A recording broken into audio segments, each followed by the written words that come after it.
Good morning. The Newcomer, page something, 32.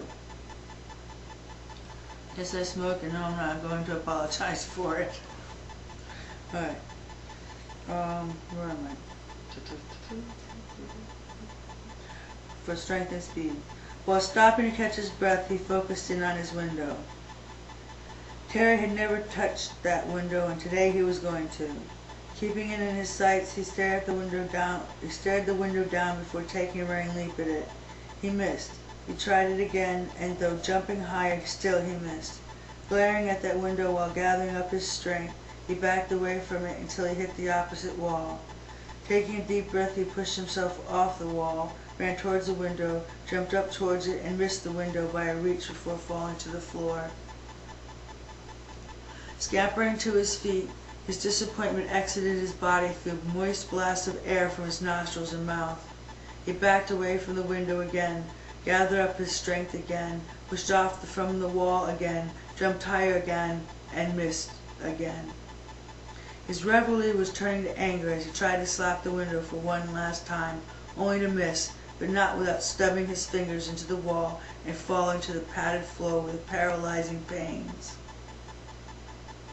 The throbbing traveled from his fingers to his hand, from his hand to his wrist, from his wrist to his arm, from his arm to his elbow, and up into his shoulder. Pain was a new sensation, and this new experience ricocheted throughout his entire body. His stowed fingers sent misery out into the safe room with rocking sobs of anguish. When the pain subsided, Terry's courage rose, and he opened his hand to look at his wounded fingers. They looked the same. He wrinkled his humiliated digits. They wiggled the same. Rising from his cowardly position, he went over to the window to curse it for what it had done. It was then that he noticed the torn canvas. He stuck his fingers into the gash and gave it a good yank. The ripping sound was ambrosia. September 16, 1987. When they first put me in here, I would argue with whoever came into my room, trying to get them to see my side. It took me a while to realize that this was a futile gesture. I finally stopped. Like the old bumper sticker used to say, you can't argue with a sick mind. The insistent buzzing maddened Lenise. She rolled out of her canopied bed and flew to the chamber door, for she wanted to confront the person who'd been driving her nuts. She pushed the panel button and the door opened. "What is it?" she demanded of the blonde waif who stood before her.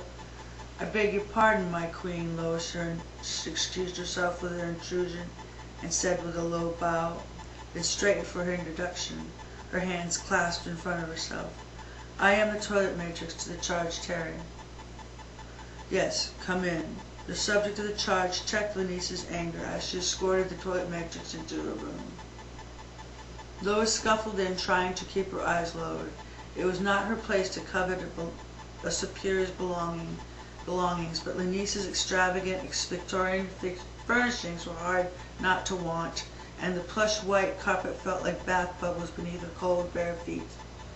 Lenice was already sitting behind her desk by the time that Lois reached the main room. Lois stood in the middle of the room with clasped hands and a bowed head. Without looking up from her desk, Lenice said, continuing, "The charge has begun the behavior," Lois said, while Lenice strained to hear.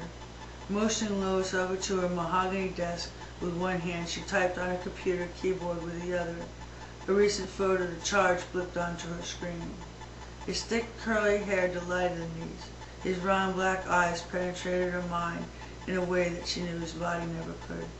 She tapped into a window to read the reports.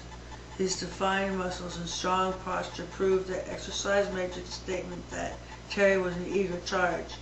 The physician's final statement, with lengthy details of height, weight, and other boring particulars, said that Charge was physically matured and that she recommended indoctrination. "How old is Terry?" Lenice asked, becoming impatient with technical reports. "He turned 16 last week." 16? Lenice exclaimed, confused by the juvenile years associated with this portrait of a man. Finding his birth date and calculating his age for herself, confirmed the toilet matrix's information.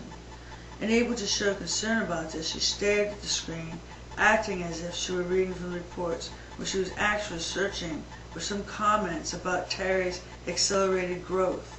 She found none. Linus's last charge, Drew, had been 19. On his files were components and equations explaining Drew's rapid maturity, done to ease the council's conscience. For Linus's, who knows? What matters is that, in just 2 years' time, the speedy development from the onset of puberty to the time of indoctrination had become accepted and understood by the medical professionals. This was good for Linus, less guilt. Not that she had reservations about her charge's chronological age. She just liked knowing that no one else had commented about it either. She wasn't supposed to think about the charges being human at all. It wasn't healthy. She looked up from the screen. Explain the behavior was all that she said.